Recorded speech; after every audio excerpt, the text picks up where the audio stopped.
Taïb Socé mais aussi kii nekk ak Oustaz Aliou Sall. mooy kii Mbacké Sylla Mbacké Sylla te kat ñoo bokk xadara de am na benn xadara boo xam ne ñoo ko bokk fële ci sëñ Abdou quoi. waaw presque dañuy gisee chaque jour mais xamul tax ma fàtte kii bi quoi xam naa ni voilà c'est la pression de la tabaski quoi. le góorgóorlu ngi noonu. waaw absolument et d'ailleurs ñiy jàngale alxuraan toujours dañuy jàngale. ni yonent bi sallallahu alayhi wa sallam taxawee woon. ci ba mu jógee Makka dem Médine. et d'ailleurs même on dit que l'État islamique est né à Médine. La particularité de Médine c'est que dafa doon dund ak catholiques yi dafa dund ak juifs yi te il a su construire un État boo xam ni ku xam le temps médiéval xam ne nit ñi daan nañu laalante. tout à fait mais il a pu construire boo xam ne ku ci nekk gis nga ci sa droit. mu kii bi. D'ailleurs de même par l'expansion de l'islam sax ci benn côté organisation sociale et cetera loolu mooy première chose mais deuxième chose souvent gars yi dañu koy fàtte c'est pourquoi Ousmane bu mu waxee loolu j'ai vu qu'il était très inspiré xam nga lu tax téere bi ñu gëm ñun jullit yi muy alxuraan boo ci génnee aaday julleek woor maanaam le rituel ay 20% la ci téere bi li muy jàngalee lu ci bare xam nga mooy nan yow nooy comporté woo yow doomu aadama par rapport à toi-même par rapport aux autres ak par rapport ak yàlla suñu borom kon donc julleek woor ak natt asaka ak wérd ak yooyu lu néew la ci téere alxuraan daf lay imaginer c'est-à-dire que daf lay jox ay leçons de morale ay leçons d'humanité ay leçons d'éducation civique d'instruction civique d'instruction religieuse et cetera ba yow nga xam yaay kan lan nga war a def et cetera da lay def daal nit ba nga nekk citoyen ba nga nekk voilà nit doomu aadama le khalife de Dieu sur terre est-ce que comprendre nga et donc de ce point de vue là l'école de référence par excellence de la politique c'est bien Muhammad Rasulullah sallallahu alayhi wa sallam ak diine boo mënti bokk foofu la fëlee de très bien ak diine boo mënti bokk nag l'art de gérer la cité d'organiser foofu la quoi et donc s'il le dit moi je comprends bien parce que moom sax il est très versé ci affaire aux sciences religieuses waaw xam nga man communiste la xam nga man bàyyi kook bagaasam yooyu quoi waaw man je suis un petit communiste quoi et cetera effectivement voilà donc effectivement et puis sans compter ça a été un message très fort non très fort et puis lu tax c'est fort c'est que Ousmane Sonko ak Diomaye fi ñu bëgg a mettre l'accent ci seen gouvernance au-delà du bien l'accent sera mis dans ce qu'on appelle les valeurs te yonent bi sallallahu alayhi wa sallam bàyyi fi oto bàyyi fi grand boubou bàyyi fi dal bàyyi fi ay weer du dëgg ay valeurs la fi bàyyi comprendre au point que ñu bokkut ak moom diine sax di ko témoigner de sa qualité des hommes de la qualité de l'homme qu'il était est-ce que comprendre et donc loolu suñu wootee projet jubbanti on est dans une forme de tradition mohamédienne quoi une tradition de prophète que le plus important mooy jikko yi tabax nit ki ba mu tabax nit ki ba pare jikko yu baax bis boo tabaxee nit ki ba mu amay jikko yu baax ba mu lu muy jomm ak yooyu li ci des yëpp ça va suivre naturellement et que donc le principe fondateur ce n'est pas seulement que de construire des routes des ponts et des aéroports ce n'est pas seulement que de manger de faire de la production alimentaire mais c'est de construire des citoyens modèles patriotiques et qui aiment le Sénégal par-dessus tout et qui aiment leur peuple par-dessus tout et qui aiment l'Afrique par-dessus tout ça si on le réussit mooy li ñoom fu ma laa doon wax nouveau type de Sénégalais on aura presque ci la glissé sax ba ne ndaw ñi combat bi dafay doog a commencer absolument mais combat bi yoon nekkul sànnante xeer wala leneen mais tabax réew mi ba xamal leen ne nag vacances yi di ñëw. muy moom. muy Diomaye ñëpp président ca tool ya kay. danañu wàcc ci tool waaw maa la yi ko donc wax. woowaat na ndaw ñi. waaw. ñu nekkaat ci chantier bi. waaw tout à fait non noonu lay demee sax parce que rien ne peut expliquer la disponibilité comme pour parler comme Abdoulaye Wade la disponibilité de notre jeunesse. de notre jeunesse. mënuñu am loolu am le temps. parce qu'en général les vacances c'est 3 mois la jeunesse pour l'essentiel elle est scolarisée donc il a du disposition du temps mu tombé la nawet muy taw donc on a benn contrat bu ñu levé muy taw mais le plus important c'est que Ousmane l'a testé en laboratoire et a vu que c'était possible à ce qu'on appelle les VAP. waay jamono ji ñuy béy bi ñuy béy kànja yi. les vacances patriotiques. À petite échelle la majeure partie des choses que Ousmane va faire en réalité il l'a déjà expérimenté en laboratoire quand sous l'impulsion ou sous les directives du président de la République Diomaye on lance le Set Setal sous l'impulsion d'Ousmane.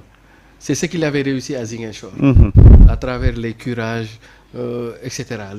Toutes les activités liées à la prévention des inondations. Et pourtant il était le maire.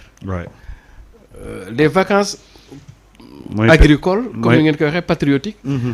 C'est parce que nous on a un problème de productivité. C'est-à-dire qu'on ne produit pas assez. Mais quand même on a énormément d'espace. Maintenant il faut organiser la production. Il faut organiser la production autour de bras jour.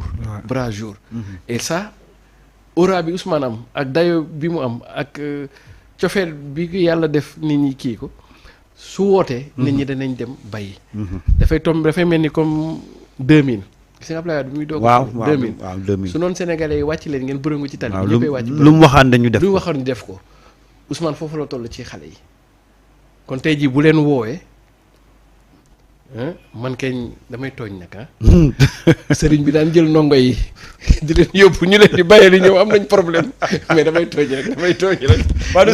Baadu sëriñ dana woo taalibe bi disket mu ne ko maa nga jël Ousmane nga boobaa dana am problème ak sëriñ les xale yi léegi Ousmane a seen sëriñ léegi ñoom toppatawuñu yooyu sax waaw fi ne kañ bu Ousmane wootee moom kañ dana mel ni demum xel kom ba waaw bato yi ñu naan xaw ma lan am na nu ñu daan wooyee bu ñu daan dem màggal saxaar yaati ma xam na daan ñu ko doon waxee daal man su ma dee dem Touba saxaar lay dugg mbaa du mbaa say et cetera fi mu toll nii nag moom da nga gis lu yéeme bu vacances yu jotee les gens vont déserter les villes et à travers ça ci lay régler le problème de l'autosuffisance. Absolument parce que en fait du ko mën a régler ci benn coup. Mais si on commence à le faire. Chaque année on élève notre niveau de production. Chaque année on élève notre niveau de production et il arrivera un moment où on pourrait régler mais du benn affaire boo xam da ngay tëb rek sinon tu es dans la logique de la grande marche verte de Mao avec ses lots de cadavres etc. Non on n'est pas dans cette logique là ça veut dire que waaw tempo rek quoi ndànk waaw tepp rek li Sëñ Fallou doon wax moo gën yu rét quoi nañ koy tepp rek on a 5 ans au bout de 5 ans c'est là l'évaluation c'est-à-dire que 2029 on va nous évaluer sur ça donc au moins les premières années ñu jóg deuxième année ñu jógaat bu ñu defoon 1000 deuxième année ñu def 2500 noonu nañuy demee ba régler affaire yi quoi. Alors ba foofu Ousmane il est dans le sujet. Absolument. Alors Ousmane ñëw ci en fait mën nañ ko sax tuddee comme reddition des comptes parce que Ousmane nee na du ñu d'accord ci ay nit yu ñu jàpp rey leen loolu mënuñ ci d'accord oui tout à fait. mënuñu d'accord ci ku ci mel ni ñoom Fulbert Sambou ñoom Badji ñu rey leen comme ça ñu jël ko rek teg ko ne le quoi comme si Ousmane dafa remettre en cause amnistie bi ñu tegoon wala gisee woo foofu non man gisee wu ma foofu parce que nous le mouvement révolutionnaire bu ñu gouverner dëkk bi 5 ans te réglé wuñu loolu on aura commis une faute extrêmement grave. Il faut ñu régler loolu. Non. Le devoir moral que nous avons avec la jeunesse et le mouvement révolutionnaire le devoir moral c'est d'élucider ñëpp ñu faat ci affaire bi te teguñu ko fenn fudul jaay doole. ñun loolu rek nañ leen mën a ameel ñi ci damm ñi ci ñàkk seen liggéey ñi ci pat ñi ci làggi ñi ci dee